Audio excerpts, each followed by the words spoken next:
بعد أسابيع من ولادة الجزائري أحمد الفاتح لطفلته مايا، تدهورت حالته الصحية بشكل كبير حتى توفي اليوم عن عمر يناهز 28 عام، بعد معاناته من مضاعفات صحية حادة بعد الولادة القيصرية التي أجراها، حيث تمكن الفاتح قبل شهور من الحمل عن طريق التلقيح الصناعي بعد زواجه من رجل أعمال سعودي عام 2023، حيث كان يشارك متابعيه يومياته وتطور الحمل لحظة بلحظة، كما أنه كان يخضع لمراقبة دقيقة من قبل طاقم طبي خلال فترة حمله. وأجرى الفاتح عملية تحول جنسي قبل أعوام ليصبح أول رجل عربي يخوض تجربة الحمل والإنجاب، ما أثار حوله موجة غضب واسعة في الوطن العربي، حيث تتنافى قصته مع القيم الثقافية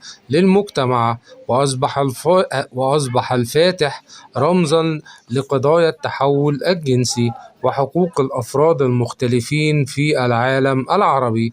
الفنان الجزائري أحمد الفاتح هو فنان شاب اشتهر ليس فقط بأعماله الفنية، بل بسبب خوضه تجربة غريبة وغير مسبوقة في العالم العربي، وهي الحمل والولادة كرجل متحول جنسيًا.